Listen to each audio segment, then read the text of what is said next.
ಉತ್ತರಾಖಂಡ್ ಕಾಡಲ್ಲಿ ಶೇರ್ ಸಿಂಗ್ ಅನ್ನೋ ಒಬ್ಬ ರಾಜ ಜೀವಿಸ್ತಿದ್ದ.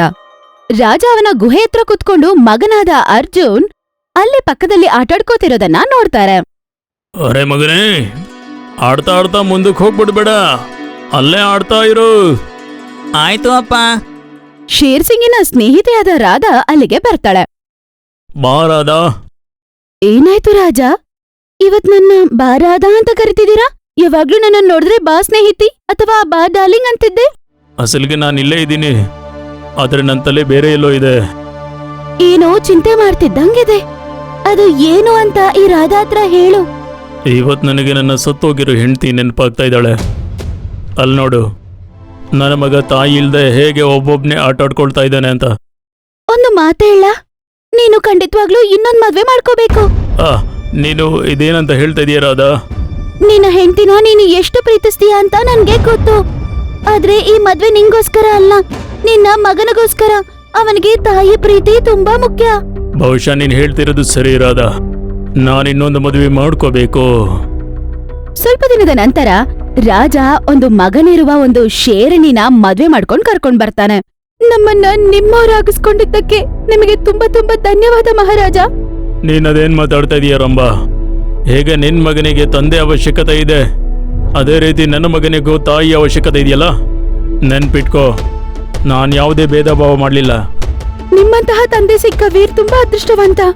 ಹಾ, ಸ್ವಲ್ಪ ದಿನದಲ್ಲೇ ನಾನು ಅರ್ಜುನ್ ಮತ್ತೆ ವೀರ್ಗೆ ಯುದ್ಧ ಕಲೆ ಹೇಳ್ಕೊಡ್ತೀನಿ. ನಾನು ಹೋದ್ಮೇಲೆ ಇವರೇ ಈ ಕಾಡನ್ನು ನಿಭಾಯಿಸಬೇಕು. ಸ್ವಲ್ಪ ದಿನದ ನಂತರ ಮಹಾರಾಜ ವೀರ್ ಮತ್ತೆ ಅರ್ಜುನ್ಗೆ ಯುದ್ಧ ಹೇಳ್ಕೊಡ್ತಾರೆ. ಅರ್ಜುನ್ ತುಂಬಾ ಬುದ್ಧಿವಂತ, ಆದ್ರೆ ವೀರ್ಗೆ ಸುಮ್ನೆ ಕೋಪ ಬರ್ತಿತ್ತು. ನೋಡು ವೀರ್, ನೀನು ಅರ್ಜುನನ ರೀತಿ ಶಾಂತವಾಗಿದ್ದು ಯುದ್ಧದ ಎಲ್ಲ ಕಲೆ ಕಲ್ತ್ಕೋಬೇಕು, ಕೋಪ ಮಾಡ್ಕೊಂಡಲ್ಲ. ನನಗೆ ನನ್ನದೇ ರೀತಿಯಲ್ಲಿ ಯುದ್ಧ ಕಲೆ ಕಲ್ತ್ಕೊಳ್ಳೋದಕ್ಕೆ ಬಿಡಿ ಅಪ್ಪಾಜಿ. ಇದೇ ವ್ಯತ್ಯಾಸ ನಿನ್ನ ಮತ್ತೆ ಅರ್ಜುನನಲ್ಲಿ. ಎಲ್ಲಿವರೆಗೂ ನೀನು ನಾನು ಹೇಳ್ಕೊಟ್ಟಿರುವಂತ ಜ್ಞಾನವನ್ನ ತಿಳ್ಕೊಳ್ಳೋದೇ ಇಲ್ವೋ, ನೀನು ಯುದ್ಧ ಕಲೆ ಕಲ್ತ್ಕೊಳ್ಳೋಕ್ಕಾಗಲ್ಲ. ಅಪ್ಪಾಜಿ, ನೀವು ಯಾವಾಗಲೂ ಅರ್ಜುನನ ಪ್ರಶಂಸೆ ಮಾಡ್ತಾ ಇರ್ತೀರಾ, ನನಗೆ ಕೋಪ ಬರುತ್ತೆ. ನೀವು ಇದನ್ನು ಕೂಡ ಯೋಚನೆ ಮಾಡಬೇಕು, ನಾನು ಕೂಡ ಒಬ್ಬ ಸಿಂಹದ ಮರಿ ಅಂತ, ಮೇಕೆ ಕುರಿಯಲ್ಲ. ಹಂಗಂತ ಹೇಳಿ ವೀರ್ ಅಲ್ಲಿಂದ ಹೋಗ್ಬಿಡ್ತಾನೆ. ಅಪ್ಪನ್ ಮೇಲೆ ಕೋಪಗೊಂಡು ವೀರ್ ಅಲ್ಲಿಂದ ಹೊರಟು ಬಿಡ್ತಾನೆ. ಅವ್ರ ಅಮ್ಮನ ಹತ್ರ ಹೋಗಿ ನಡೆದ ವಿಷಯವನ್ನ ಹೇಳ್ತಾನೆ. ಅಮ್ಮ, ಅಪ್ಪ ಅರ್ಜುನನನ್ನೇ ತುಂಬಾ ಪ್ರೀತಿ ಮಾಡ್ತಾರೆ. ಅವ್ರು ಯಾವಾಗ್ಲೂ ಅರ್ಜುನ್ ಮುಂದೆ ನನಗೆ ಅವಮಾನ ಮಾಡ್ತಾರೆ, ಮತ್ತೆ ನನಗೆ ಯಾವಾಗ್ಲೂ ನೆನಪಿಸ್ತಾ ಇರ್ತಾರೆ ನಾನು ಮಲತಾಯಿ ಮಗ ಅಂತ. ಅದನ್ ಕೇಳಿಸ್ಕೊಂಡು ರಂಭಾಗೆ ಕೋಪ ಬರುತ್ತೆ. ಅವ್ರಿಗೆ ನೀನು ಸವತಿ ಮಗನಾಗಿರ್ಬೋದು, ಆದ್ರೆ ನನಗಲ್ಲ, ನಾನು ಅವ್ರ್ ಬರ್ಲಿ ಮಾತಾಡ್ತೀನಿ ಹಂಗಂತ ಹೇಳಿ ಗುಹೆ ಆಚೆ ತುಂಬಾ ಕೋಪದಿಂದ ಅವ್ರಿಗೋಸ್ಕರ ಕಾಯ್ತಾ ಇರ್ತಾಳೆ. ಅದೇ ಸಮಯದಲ್ಲಿ ಲೀಲಾ ಮತ್ತೆ ಕಾಲು ಅವರ ಸಲಹೆಗಾರರು ಬರ್ತಾರೆ. ಇಬ್ರು ತುಂಬಾನೇ ಮೋಸಗಾರರು. ಏನ್ ವಿಷಯ ಮಹಾರಾಣಿ, ನೀವಿಲ್ಲಿ ನಿಂತ್ಕೊಂಡು ಇಷ್ಟು ಕೋಪದಿಂದ ಏನೋ ಯೋಚನೆ ಮಾಡ್ತಿದ್ದೀರಾ? ನನ್ನ ಗಂಡ ಮಾಡ್ತಿರೋ ಕೆಲ್ಸ ನನ್ಗೆ ಇಷ್ಟ ಆಗ್ತಿಲ್ಲ. ರಾಣಿಯವರೇ, ಏನಾದ್ರೂ ತೊಂದರೆ ಇದ್ರೆ ನಮಗೆ ಹೇಳಿ. ನಿಮಗೆ ಗೊತ್ತೇ ಇದೆ ನಾವು ನಿಮಗೆ ಎಷ್ಟು ಸಹಾಯ ಮಾಡ್ತೀವಂತ. ಶೇರ್ ಸಿಂಗ್ ಮಕ್ಕಳ ವಿಷಯದಲ್ಲಿ ಭೇದ ಭಾವ ತೋರಿಸಿದ್ದಾರೆ. ಅದು ಏನು ಅಂತ ಇವತ್ತು ಕೇಳ್ಬೇಕಂತ ನಿಂತಿದ್ದೇನೆ. ತಪ್ಪು ತಿಳ್ಕೊಳ್ಳಲ್ಲ ಅಂದ್ರೆ ಒಂದು ಮಾತು ಹೇಳ. ಅಸಲಿಗೆ ಶೇರ್ ಸಿಂಗ್ ಅರ್ಜುನನನ್ನೇ ಈ ಕಾಡಿನ ರಾಜ ಮಾಡಬೇಕು ಅಂತ ಈ ರೀತಿ ಮಾಡ್ತಿದ್ದೀನಿ. ಯೋಚನೆ ಮಾಡಿ, ಅರ್ಜುನ್ ರಾಜ ಆದ್ರೆ ನಿಮ್ಮ ಮಗನ ಗತಿ ಏನು ಅಂತ. ವೀರ್ ರಾಜ ಆಗ್ಲಿಲ್ಲ ಅಂದ್ರೆ ಆಗ ಅರ್ಜುನ್ ವೀರನನ್ನ ಕೆಲಸದವಂತರನ್ನೇ ನೋಡ್ತಾನೆ. ಅದ್ ಕೇಳಿಸ್ಕೊಂಡು ರಂಭಾಗೆ ಕೋಪ ಬರತ್ತೆ. ವೀರೇ ರಾಜ ಆಗ್ತಾನೆ, ಅವನ್ಗೆ ಮಾತ್ರನೇ ಅರ್ಹತೆ ಇದೆ. ಉರಿತಿರುವ ಬೆಂಕಿಯಲ್ಲಿ ತುಪ್ಪ ಹಾಕೋಂಗೆ ಅಂತಾಳೆ. ನಮ್ಮನ್ನ ಕ್ಷಮಿಸು ಮಹಾರಾಣಿ, ಆ ರಾಧಾ ಮಾತನ್ನ ರಾಜ ಕೇಳೋವರೆಗೂ ನಿನ್ನ ಮಗನು ಯಾವಾಗ್ಲೂ ರಾಜ ಆಗಕ್ಕಾಗಲ್ಲ. ನನ್ನ ಮಗನು ರಾಜ ಆಗದೆ ಇರೋದಕ್ಕೆ ಕಾರಣ ರಾಧಾ ಆಗಿದ್ರೆ ಅವಳನ್ನ ನಾನ್ ಸುಮ್ನೆ ಬಿಡೋದಿಲ್ಲ. ರಾಧಾ ಮತ್ತೆ ರಾಜನ ಬಗ್ಗೆ ಇವರು ಅವರ ಕಿವಿಯಲ್ಲಿ ಕೆಟ್ಟದಾಗಿ ಊದ್ ಬಿಡ್ತಾರೆ. ವೀರನ್ನು ರಾಜನಾಗಿ ಪ್ರಕಟಿಸುವಂತ ರಾಜನ ಹತ್ರ ಮಾತಾಡ್ತೀನಿ ಹಂಗಂತ ಹೇಳಿದ ತಕ್ಷಣ ಇವರಿಬ್ರು ಸಂತೋಷವಾಗಿ ಅಲ್ಲಿಂದ ಹೊರಡ್ತಾರೆ. ನೋಡಿದ್ಯಾ ರಾಣಿನ ನಮ್ಮ ಬಲೆಯಲ್ಲಿ ಹೆಂಗ್ ಸಿಕ್ಕಾಕಿಸ್ದೆ ಅಂತ. ಅರೆ ಯಾವ ರೀತಿ ಮಹಾರಾಣಿ, ನಂಬರ್ 1 ಮೂರ್ಖಳುಗಳು. ಮತ್ತವಳ ಮಗ ವೀರ್, ಅವನ ಹೆಸರಿಗಷ್ಟೇ ವೀರ.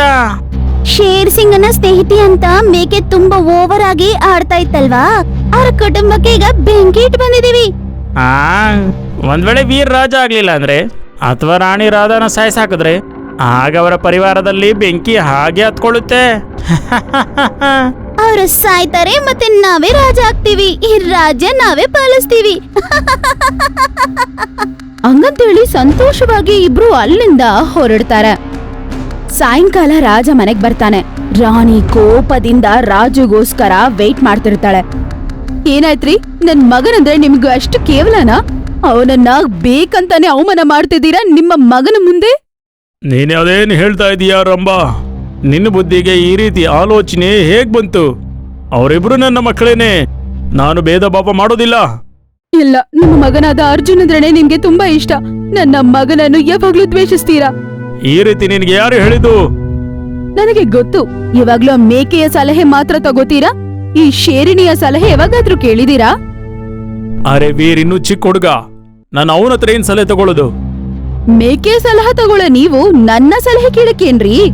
ಮಗ ಮಗ ಅಂತ ಸುಮ್ನೆ ಬಾಯಲ್ಲಿ ಕರಿತಿದ್ದೀರಾ, ಆದ್ರೆ ಮನಸ್ಸಲ್ಲಿ ದ್ವೇಷ ಮಾತ್ರ ಇದೆ. ನೋಡು, ರಾಧಾಳ ಬುದ್ಧಿವಂತಿಕೆ ಮೇಲೆ ಯಾವುದೇ ರೀತಿ ಪ್ರಶ್ನೆ ಮಾಡಬೇಡ. ಆಕೆ ನನ್ನ ಪರಮ ಗೆಳತಿ. ವೀರ್ನ ವಿಷಯ ಆದ್ರೆ ಅರ್ಜುನ ಮತ್ತೆ ವೀರರಲ್ಲಿ ಯಾರು ಬಲಶಾಲಿ ಆಗಿರ್ತಾರೋ ನಾನು ಅವರನ್ನೇ ರಾಜ ಮಾಡ್ತೀನಿ. ಹಂಗಂತೇಳಿ ಶೇರ್ ಸಿಂಗ್ ಕೋಪದಿಂದ ಅಲ್ಲಿಂದ ಹೊರಟೋಗ್ತಾರೆ. ನಾನು ಮಲ್ತಾಯಿ ಮಗ, ಹಾಗಾಗಿ ನಮ್ಮ ತಂದೆ ನನ್ನ ಯಾವತ್ತೂ ರಾಜ ಆಗೋಕೆ ಬಿಡೋದಿಲ್ಲ. ಒಂದಿನ ಮಹಾರಾಣಿ ಲೀಲಾ ಮತ್ತೆ ಕಾಲುವ ಜೊತೆ ಮಾತಾಡ್ತಾ ಇರ್ತಾಳೆ. ನಾನ್ ಹೇಳ್ದೆ ಅಲ್ವಾ ಮಹಾರಾಣಿ, ನಿಮ್ಮ ಗಂಡ ರಾಧಾ ಮಾತು ಕೇಳೋವರೆಗೂ ನೀವ್ ಯಾವಾಗ್ಲೂ ರಾಜ ಆಗಕ್ಕಾಗಲ್ಲ ಅಂತ. ಮಾ, ಇವತ್ತು ನನಗೆ ಯಾವ್ದೋ ಮೇಕೆನ್ ತಿನ್ಬೇಕು ಅಂತ ಮನಸ್ಸಾಗ್ತಾ ಇದೆ. ಇವತ್ತು ನಾನು ರಾಜನ ಪೂರ್ತಿ ಮಾಡ್ಬಿಡ್ಲಾ? ಇಲ್ಲ ಮಗನೇ, ಅವಸರ ಪಟ್ಟು ನೀನ್ ಈ ತರ ತಪ್ಪು ಮಾಡ್ಬೇಡ. ವೀರ್ ಹೇಳ್ತಾ ಇರೋದು ಸರಿನೇ, ರಾಧಾನ ಸಾಯಿಸ್ಲಿ ಬಿಡಿ. ನಿನಗ್ ಗೊತ್ತಲ್ವಾ, ಒಂದು ಮೇಕೆನ ಬೇಟೆಯಾಡಿ ತಿನ್ಬಾರ್ದು ಅಂತ ನಿಮ್ಮ ಅಪ್ಪ ಈ ಕಾಡಲ್ಲಿ ಶಾಸನೆ ಕೊಟ್ಟಿದ್ದಾರೆ. ಅಯ್ಯೋ, ಏನಂತೀರಾ ಮಹಾರಾಣಿ? ವೀರ್ ಈ ಕಾಡಿಗೆ ಆಗುವ ರಾಜ. ಯಾವ ಜಂತುವನಾದ್ರೂ ಸಾಯಿಸಿ ತಿನ್ನೋ ಹಕ್ಕು ಅವ್ರಿಗಿದೆ ಅಲ್ವಾ? ಮಹಾರಾಣಿ, ರಾಧಾನ ಸಾಯಿಸೋದಕ್ಕೆ ವೀರ್ ಸಿಂಗ್ಗೆ ಅನುಮತಿ ಕೊಟ್ಬಿಡಿ. ಮತ್ತೆ ಅವಳು ಸ್ವಲ್ಪ ಹೊತ್ತು ಯೋಚನೆ ಮಾಡ್ತಾಳೆ. ಅವಳ ಕಣ್ಣಲ್ಲಿ ಕೋಪ ಕಾಣಿಸತ್ತೆ. ಹೌದು, ಸರಿ, ನೀನು ಹೋಗಿ ಬೇಕಾದಷ್ಟು ಅವಳನ್ನ ಸಾಯಿಸಿ ತಿನ್ನು. ನಾವು ಬಡವರಂತ ಅನ್ಕೊಂಡು ಮಿಕ್ಕಿರೋ ಬೋಟಿನ ನಮಗ್ ಕೊಡಿ ರಾಜ, ನಿಮ್ಗೋಸ್ಕರ ದೇವ್ರ ಹತ್ರ ಬೇಡ್ಕೋತೀವಿ. ಅವ್ರ ಅಮ್ಮ ಹತ್ರ ಆಶೀರ್ವಾದ ತಗೊಂಡು ವೀರ್ ಅಲ್ಲಿಂದ ಹೊರಡ್ತಾನೆ. ಈ ತರ ಹೋದ ನಂತರ ಅವನು, ಇದು ರಾಧಾ ಮಗಳು ಗುಡಿಯಾ. ಇವತ್ತು ರಾಧಾ ಇಲ್ಲ ಅಂದ್ರೆ ಗುಡಿಯಾನೆ. ಇವತ್ ನಾನು ಇವಳನ್ನ ಬೇಟೆ ಆಡ್ತೀನಿ.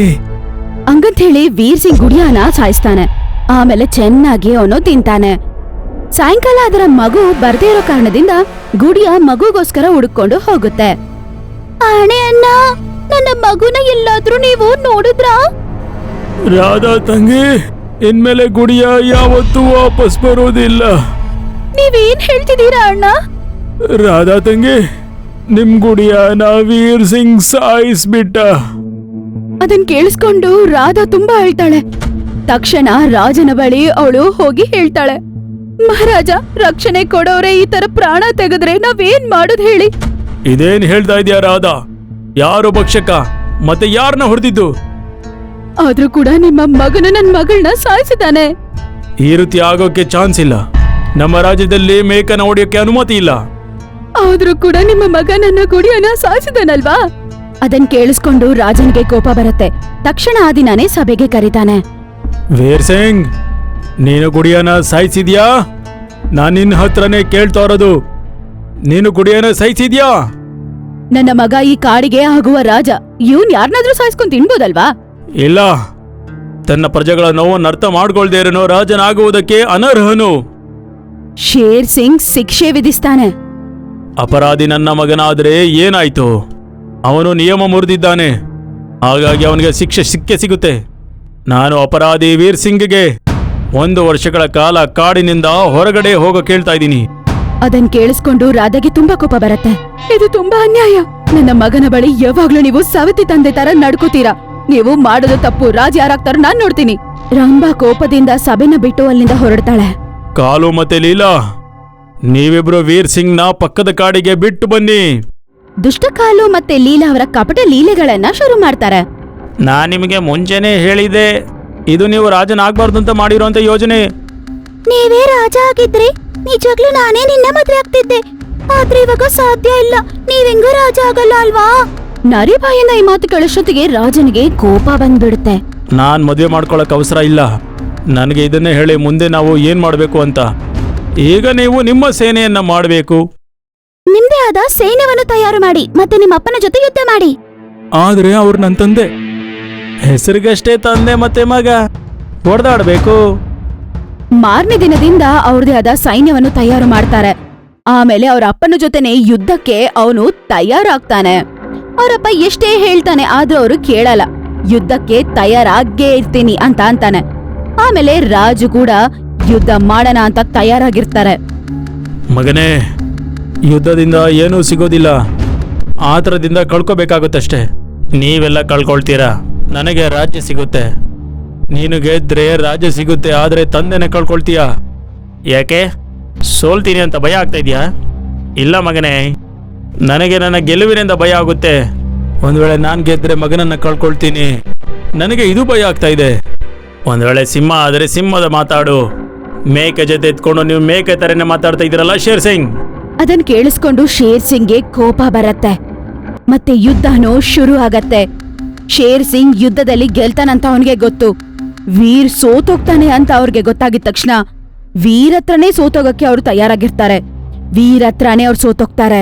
ಶೇರ್ ಸಿಂಗ್ ನ ಸೋಲಿಸ್ತಾನೆ ವೀರ್. ಗಾಯಗೊಂಡ ರಾಜ ಕೆಳಗಡೆ ಬೀಳ್ತಾನೆ.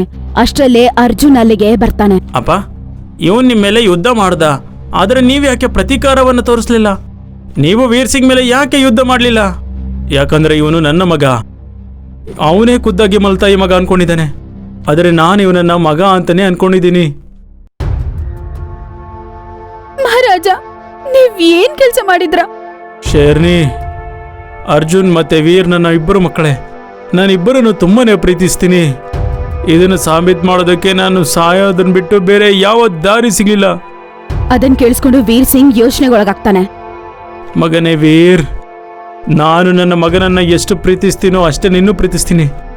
ಒಂದ್ ವೇಳೆ ನಾನು ಬಯಸಿದ್ರೆ ಆಗ ಒಂದೇ ಹೊಡೆತದಲ್ಲಿ ನಿನ್ನನ್ನು ಸಾಯಿಸ್ಬೋದಾಗಿತ್ತು. ಆದರೆ ನಾನು ಗೆದ್ದು ನೀನು ಸೋಲೋದಕ್ಕೆ ನನಗೆ ಇಷ್ಟ ಆಗಿರಲಿಲ್ಲ. ನಾನು ನಿನ್ನನ್ನು ಪ್ರೀತಿಯಿಂದ ಗೆಲ್ಲಬೇಕು ಅನ್ಕೊಂಡಿದ್ದೀನಿ. ಅದನ್ ಕೇಳಿಸ್ಕೊಂಡು ವೀರ್ ಸಿಂಗ್ಗೆ ಅಳು ಬಂದ್ಬಿಡುತ್ತೆ. ಅಪ್ಪಾಜಿ, ನನ್ನನ್ನು ಕ್ಷಮಿಸ್ಬೇಡಿ. ನಾನು ನಿಮ್ಮನ್ನ ತಪ್ಪು ತಿಳ್ಕೊಂಡ್ಬಿಟ್ಟೆ. ನನ್ನ ದಯವಿಟ್ಟು ಕ್ಷಮಿಸ್ಬೇಡಿ. ಶೇರ್ ಸಿಂಗ್ ಅರ್ಜುನ್ನ ಕೈ ಹಿಡ್ಕೊಂಡು ವೀರ್ ಸಿಂಗ್ ಕೈಯಲ್ಲಿ ಇಡ್ತಾರೆ. ಮಗನೇ ಅರ್ಜುನ್, ಇವನಿಗೆ ರಾಜ ಆಗೋದಕ್ಕೆ ತುಂಬಾನೇ ಆಸೆ ಇದೆ. ಇವನನ್ನ ರಾಜನಾಗಿ ಮಾಡು. ಹಂಗಂತೇಳಿ ಶೇರ್ ಸಿಂಗ್ ಪಾಪ ಸತ್ತೋಗ್ಬಿಡ್ತಾರೆ. ಇಲ್ಲ ಅಪ್ಪಾಜಿ, ನೀವು ನನ್ನ ಕಣ್ಣು ತೆರೆಸಿದ್ರಿ. ಈಗ ನನಗೆ ರಾಜ ಆಗೋ ಆಸೆ ಇಲ್ಲ. ತಂದೆಯನ್ನ ಕೊಂದು ಯಾರು ಸಹ ರಾಜ ಆಗೋಕೆ ಬಯಸೋದಿಲ್ಲ. ಹೌದು ಬಂಗಾರ, ನಿಮ್ಮ ಅಪ್ಪನ ಕೋರಿಕೆ ನೀನೇ ರಾಜ ಆಗ್ಬೇಕಂತ. ಅದಕ್ಕೆ ಇನ್ಮೇಲೆ ನೀನೇ ರಾಜ ಆಗ್ಬೇಕು. ಅಣ್ಣ, ಇಲ್ಲ ಅನ್ಬೇಡ, ನನ್ ಮೇಲೆ ಆಣೆ. ಅರ್ಜುನ್ ಅವರ ಅಮ್ಮ ಹಂಗ ಹೇಳಿದ್ದಕ್ಕೆ ಅವನು ಕೂಡ ಒಪ್ಕೋತಾನೆ. ಮತ್ತೆ ಅವನೇ ರಾಜನಾಗ್ತಾನೆ. ಅದರ ನಂತರ ವೀರ್ ಮತ್ತೆ ಅರ್ಜುನ್ ಇಬ್ಬರು ರಾಜ್ಯವನ್ನು ಪಾಲಿಸ್ತಾರೆ. ಮತ್ತೆ ಕಾಡಿನ ವಾಸಿಗಳು ತುಂಬಾನೇ ಸಂತೋಷವಾಗಿರ್ತಾರೆ. ನಿಮ್ಗೆ ನಮ್ಮ ವಿಡಿಯೋ ಇಷ್ಟ ಆಗಿದ್ರೆ ಕೂಡಲೇ ನಮ್ಮ ಚಾನೆಲ್ ಅನ್ನ ಸಬ್ಸ್ಕ್ರೈಬ್ ಮಾಡಿ. ಮತ್ತೆ ವಿಡಿಯೋನ ಲೈಕ್ ಮತ್ತೆ ಶೇರ್ ಮಾಡೋದನ್ನ ಮರಿಬೇಡಿ. ಧನ್ಯವಾದ.